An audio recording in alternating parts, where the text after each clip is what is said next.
ఈ రోజు నోటిఫికేషన్ వచ్చేసరికి మనకి గ్రామీణ జీవనోపాధి ప్రమోషన్ సొసైటీ నుంచి ఈ యొక్క వేకెన్సీ అనేది రావడం జరిగింది అనమాట. 2747 పోస్టులు అయితే రిలీజ్ చేయడం జరిగింది. BRLPS జీవిక రిక్రూట్మెంట్ 2025 అనేసి ఇవ్వడం జరిగింది. చివరి తేదీ వచ్చేసరికి ఆగస్ట్ 18 వరకు కూడా ఇవ్వడం జరిగింది అనమాట. సో ప్రతి ఒక్కరు కూడా అప్లై చేయడానికి ట్రై చేయండి, ఎవరు మిస్ కావద్దు. సో మీ యొక్క ఎడ్యుకేషన్ డీటెయిల్స్ తెలుసుకొని అప్లై చేయండి అని వీళ్ళైతే ఇవ్వడం జరిగింది. BRLPS అంటే Bihar rural livelihoods promotion society అని అర్థం అన్నమాట. వివిధ పోస్టుల్లో మొత్తం 2747 పోస్టులు అయితే తీయడం జరిగింది. అలాగే ఆగస్ట్ 18 వరకు మనకి టైం ఇవ్వడం జరిగింది కాబట్టి ప్రతి ఒక్కరు కూడా అప్లై చేయడానికి ట్రై చేయండి. సో ఇదైతే ఆన్లైన్లో మాత్రమే అప్లై చేయాలి. మీ దగ్గర కంప్యూటర్ ఉంటే కంప్యూటర్ దగ్గర మీరు అప్లై చేసుకోవచ్చు కంప్యూటర్లో, లేదంటే దగ్గరలో ఉన్న ఇంటర్నెట్ షాప్కి వెళ్ళి మీరైతే డైరెక్ట్గా అప్లై చేసుకోవచ్చు అనమాట. అలాగే మనకి ఈ యొక్క నోటిఫికేషన్కి పరీక్ష అంశాలు వచ్చేసరికి మనకైతే ఇక్కడ చూడొచ్చు. నియమిక సంస్థ వచ్చేసరికి బీహార్ గ్రామీణ జీవనోపాధి ప్రమోషన్ సొసైటీ నుంచి ఈ యొక్క వేకెన్సీ అనేది రిలీజ్ చేయడం జరిగింది. పోస్ట్ వచ్చేసరికి బహుళ పోస్టులు అనమాట.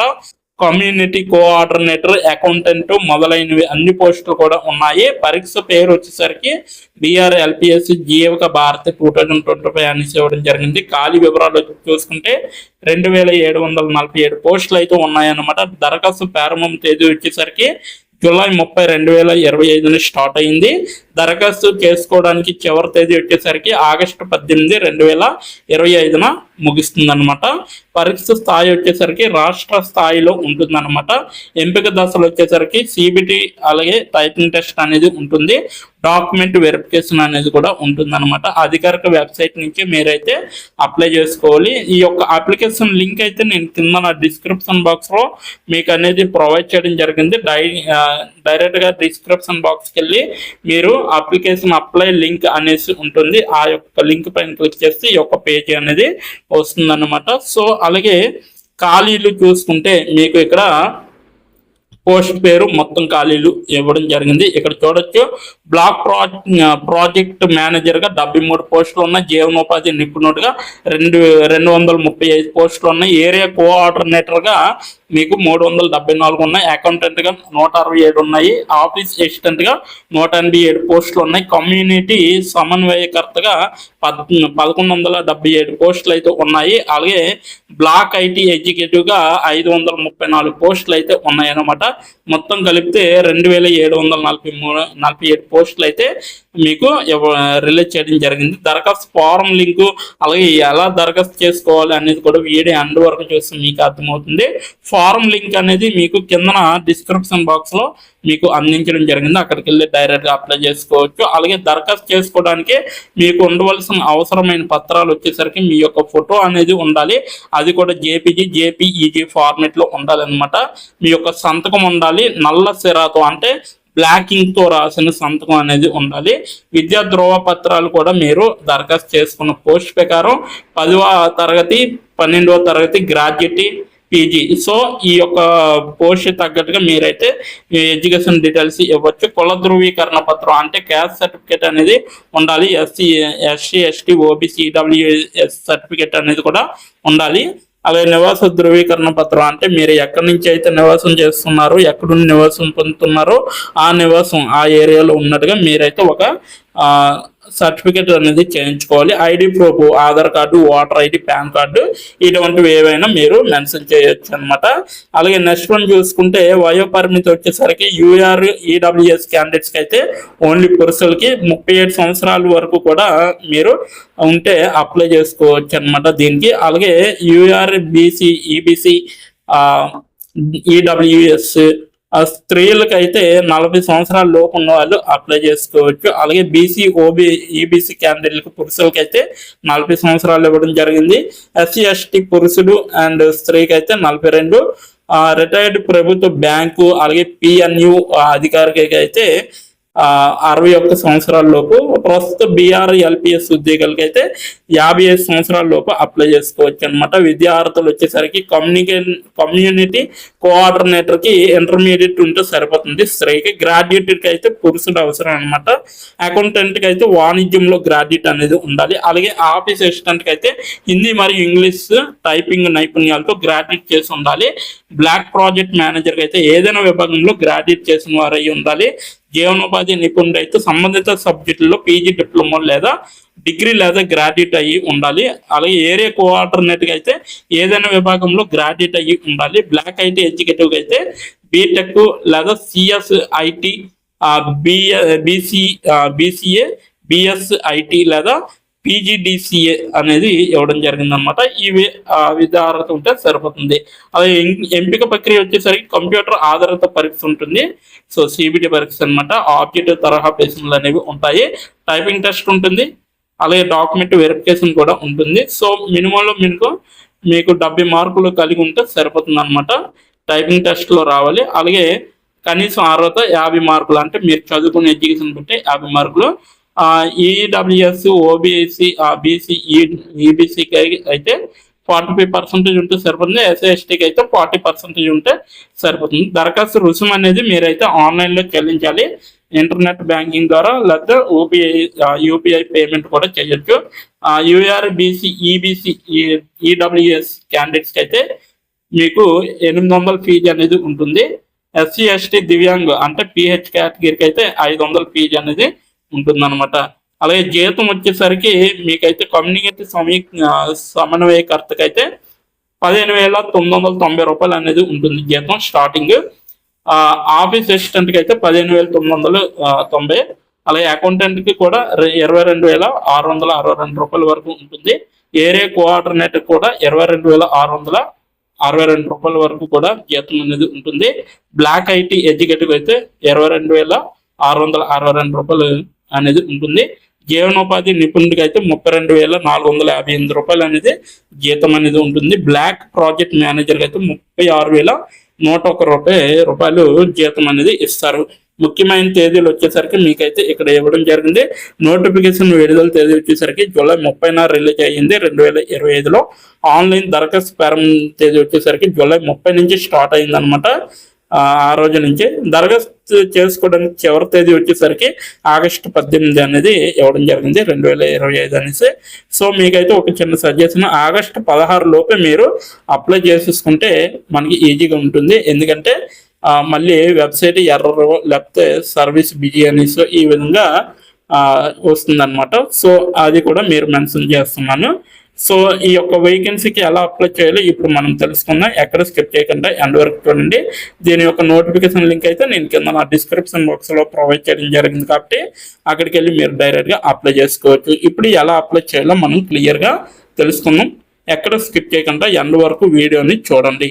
గవర్నమెంట్ జాబ్ కి మీరు అప్లై చేయాలనుకుంటే సో ఫస్ట్ ఆఫ్ ఆల్ ఈ స్టెప్స్ అయితే మీరు ఫాలో అవ్వాలి ప్రతి ఒక్కరు కూడా. సో ఈ స్టెప్స్ అనేవి మీరు ప్రతి ఒక్కరు కూడా అప్లికేషన్ ప్రాసెస్ అనేది కూడా మీరు తెలుసుకుంటే ఈజీగా అప్లై చేయడానికి అవుతుందన్నమాట. సో ఇక్కడైతే to apply for government jobs follow these steps అనేసి ఇవ్వడం జరిగింది. Step by step application process అనేది నేను ఇక్కడ క్లియర్ గా మెన్షన్ చేయడం జరిగింది. సో ఎండ్ వరకు చూడండి, ఎక్కడ స్కిప్ చేయకుండా. వీడియో కొంచెం అయితే లెంత్ అనేది అవుతుంది. సో వీడియోని ఎండ్ వరకు చూడండి. ఓకేనా. స్టెప్ 1 వచ్చేసరికి find the job opening. So A government ద్వారా మీకు జాబ్ ఓపెనింగ్ అయ్యింది అనేది మీరు తెలుసుకోవాలి. So look for the government job openings on official website like SSC, UPSC or state government websites. You can also check the portals like link availability, government vacancy info or government jobs allowed in for the latest updates అన్నమాట. So మీరైతే ఈ యొక్క links ద్వారా మీరైతే latest updates ఎక్కడి నుంచి వచ్చాయో అనేది తెలుసుకోవాలి. So first of all job opening అనేది ఏంటనేది మీరైతే కనిపెట్టాలన్నమాట. సో సెకండ్ స్టెప్ వచ్చేసరికి చెక్ ఎలిజిబిలిటీ సెటరియా. సో ఈ యొక్క జాబ్ కి ఎలిజిబిలిటీ ఏంటి అనేది మీరు తెలుసుకోవాలి, including educational qualifications, age limits and other requirements ఏవైతే ఉంటాయో స్పెసిఫిక్ గా ఈ జాబ్ యొక్క నోటిఫికేషన్ లో మీకైతే కనిపిస్తాయి. కాబట్టి సో మీరైతే క్వాలిఫికేషన్స్, ఏజ్ లిమిట్స్ అనేవి కంపల్సరిగా తెలుసుకోవాలి.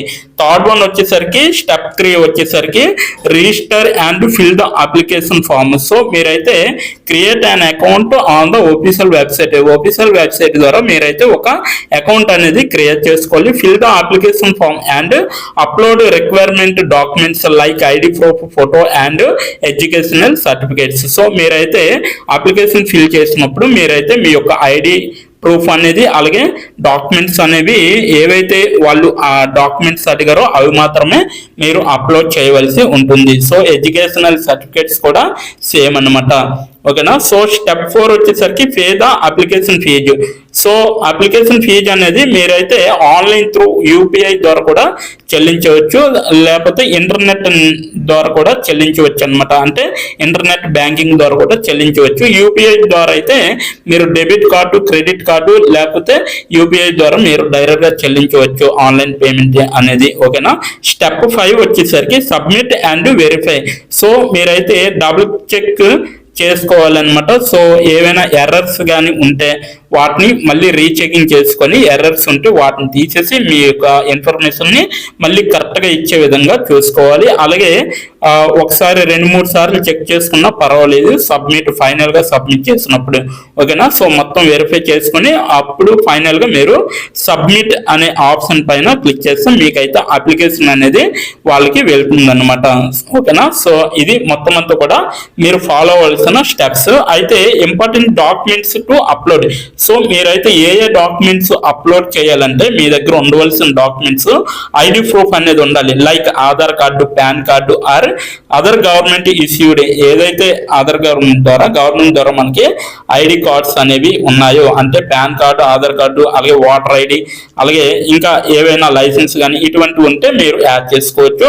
ఎడ్యుకేషనల్ సర్టిఫికేట్స్ అనమాట, మార్క్ షీట్స్ కావచ్చు, డిగ్రీ అనమాట. సో ఆర్ డిప్లొమాస్, లేకపోతే ఒకవేళ ఈ నోటిఫికేషన్ 12th క్లాస్ కానీ 10th క్లాస్ కానీ సంబంధిస్తే ఆ యొక్క సర్టిఫికెట్లు మాత్రమే మీరైతే ఇక్కడ మీరు అప్లోడ్ చేయవలసి ఉంటుందన్నమాట. అలాగే మీ యొక్క ఫోటో అనేది అప్లోడ్ చేయాలి. సో పాస్పోర్ట్ సైజ్ ఫోటో అనేది మీరు రీసెంట్ ది తీసింది మాత్రమే అప్లోడ్ చేసే విధంగా చూసుకోవాలి. అలాగే అదర్ డాక్యుమెంట్స్ అన్నమాట, ఎక్స్పీరియన్స్ సర్టిఫికేట్స్ ఏవైతే ఉంటాయో అవి కూడా మీరు అప్లై చేసుకోవచ్చు, అంటే అప్లోడ్ చేయొచ్చు. ఒకవేళ అడిగితేనే అప్లోడ్ చేయండి, అడగకపోతే ఎటువంటిది అప్లోడ్ చేయక్కర్లేదు. So other documents specificity in the job notification అనేసి ఇవ్వడం జరుగుతుంది. అలాగే ఈ యొక్క అప్లికేషన్ కి successful application tips for successful application అనమాట నెక్స్ట్ వన్. సో అది కూడా చూడొచ్చు. Read the job notification carefully అనేసి ఇవ్వడం జరిగింది. మీరైతే ఫస్ట్ ఆఫ్ ఆల్ ఈ యొక్క జాబ్ నోటిఫికేషన్ కి మీరు డైరెక్ట్ గా ఓపెన్ చేసి ఫస్ట్ ఆఫ్ ఆల్ మీరైతే కరెక్ట్ గా చదవండి. ప్రతి పాయింట్ ని కూడా కరెక్ట్ గా చదువుకొని సో మీరైతే అర్థం చేసుకోవాలి ఆ పాయింట్ ని. Understand the eligibility criteria. So eligibility క్రైటీరియాని అర్థం చేసుకోవాలి, అలాగే అప్లికేషన్ ప్రాసెస్ ని అర్థం చేసుకోవాలి, అలాగే రిక్వైర్డ్ డాక్యుమెంట్స్ ఏవైతే ఉంటాయో అవిని మీరు అర్థం చేసుకొని మీరైతే డైరెక్ట్ గా అప్లోడ్ చేయొచ్చు. అలాగే fill the application form correctly. So ఏవైతే స్పెల్లింగ్ మిస్టేక్స్ రాకుండా మనం కరెక్ట్ గా అప్లోడ్ చేసే విధంగా, అంటే టైప్ చేసే విధంగా ఉండాలన్నమాట. So incorrect information are uploading wrong documents upload చేసినా కూడా మీకు తెలిసిపోతుంది. కాబట్టి రెడ్ మార్క్ వచ్చేస్తుంది. కాబట్టి డైరెక్ట్ గా మీరు ఇది చెక్ చేసుకొని మీరు డైరెక్ట్ గా అప్లై చేయవలసి ఉంటుంది. ఓకేనా. So next submit the application on time. So ఈ యొక్క application ensure your submit the application before the dead line to avoid rejection. So ఇక్కడ మీకు ఒక విషయం చెప్పాలి. సో ఎండ్ డేట్ వచ్చినంత వరకు కూడా మీరు సబ్మిట్ చేయకుండా ఉండకండి. సో అప్లికేషన్ ఓపెన్ అయిన ఒక 3 days ఆర్ 4 days లోపలే మీరైతే గవర్నమెంట్ జాబ్ కి అప్లై చేసుకుంటే చాలా మంచిది. సో ఎండ్ డేట్ వరకు వస్తే ఆ యొక్క అప్లికేషన్ డేట్ అయిపోయే టైంలో మీరు అప్లై చేస్తే అది ఎలో కాదనమాట. సో సర్వర్ బిజీ అయినా రావచ్చు. సో అదొకటి గమనించండి. So prepare for exams or interviews అని ఇవ్వడం జరిగింది. సో మీరైతే ప్రిపేర్ ద సెలక్షన్ ప్రాసెస్, అలాగే whether it's a written exam, interview or both అనేసి ఇవ్వడం జరిగింది. సో ఇదన్నమాట మొత్తం అంతా కూడా అప్లికేషన్ ప్రాసెస్, అలాగే మీరు ఎలా అప్లై చేయాలనేది కూడా పూర్తిగా వివరించడం జరిగింది. కాబట్టి సో ఈ పాయింట్స్ తెలుసుకున్నాక మీరైతే ఈజీగా అప్లై చేసుకుంటారు అనేసి నేనైతే అనుకుంటున్నాను. సో ప్రతి ఒక్కరు కూడా అప్లై చేయండి ఈ యొక్క నోటిఫికేషన్ కి. అలాగే ఇప్పటి వరకు వీడియోని వాచ్ చేసినందుకు చాలా చాలా థ్యాంక్స్ ఫర్ వాచింగ్.